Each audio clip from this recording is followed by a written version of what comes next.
the other day Mr. Kindiki alikuwa anafanywa vetting, and there's something very interesting he said in relation to protests. So he said that he had worked on a draft measures or a draft of a statute that would enable or that would make it mandatory for any person who is planning to protest to first of all provide the total number of people who are supposed to protest. To provide specific areas. They want to designate certain areas where people will be protesting, and in addition to that, they want to create certain areas where people will be protesting. Now, I think mimi personally nitamwambia Mr. Kindiki kuwa Mr. Kindiki, you should realize that unlike our parents and our grandparents who are a bit illiterate, we the young generation took a very sharp education ya Mr. Kibaki ilitusaidia sana. So we won't allow this thing. Now, if at all ikikuja, we will challenge it in parliament, in the court. Now, I say this kwa sababu Article 37 of the Kenyan Constitution provides the right to protest, assemble, picket, and even present petitions unarmed and peacefully across any part of the Republic of Kenya. Now, the National Public Order Act, Article 5, provides and guides what is supposed to happen. So if I'm planning or I'm organizing a protest, I'm supposed to go to the police officers or the regulating officer, inform them I'm planning this protest, provide my details, my name, my phone number, let them know where the protest will be, what time and which day. Then the police, in relation to the National Police Act, are supposed to be neutral and political, and they're supposed to provide security.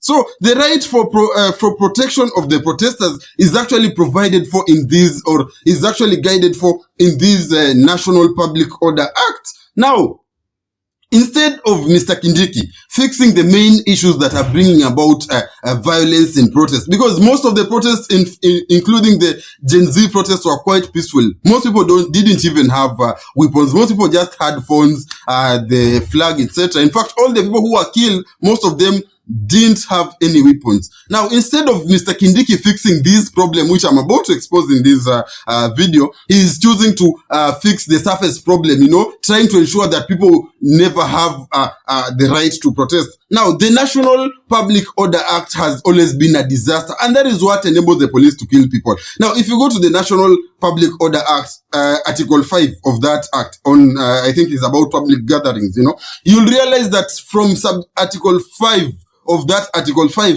going up to sub-Article 12, it enables the police or the regulating officer to cancel any protest.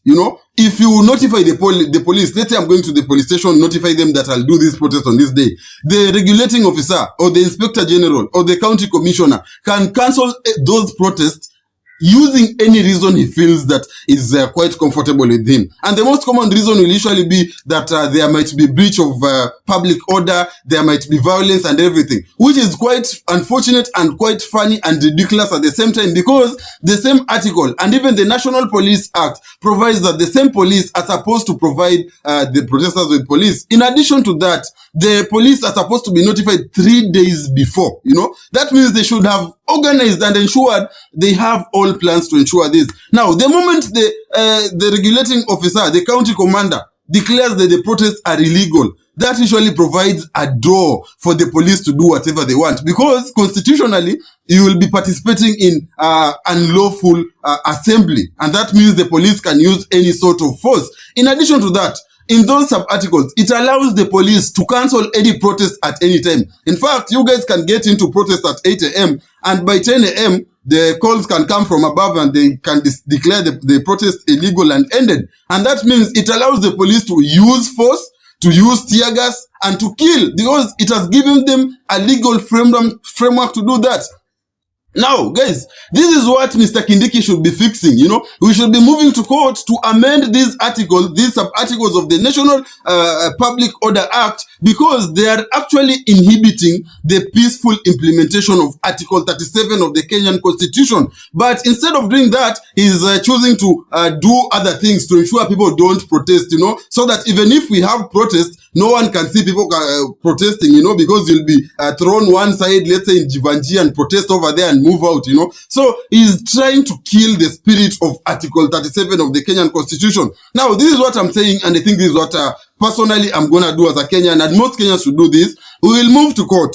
to challenge. If at all he introduces that statue, we'll move to court to challenge that statue.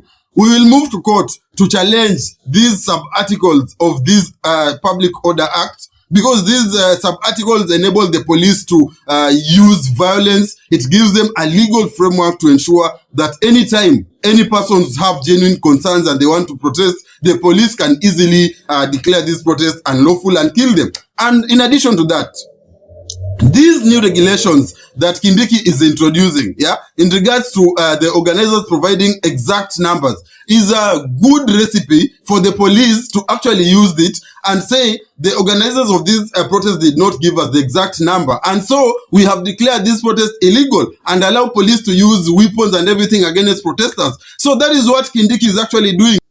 Now guys, if at all you've enjoyed these kind of videos, or you really enjoy this kind of videos, kindly support this channel through donations. There is my till and my number below. There is my PayPal email below. Donate whatever you have. It also helps very much with the analyzing of the videos. But also, I have video equipment that I need to repair my camera, so that will really assist very much in regards to that.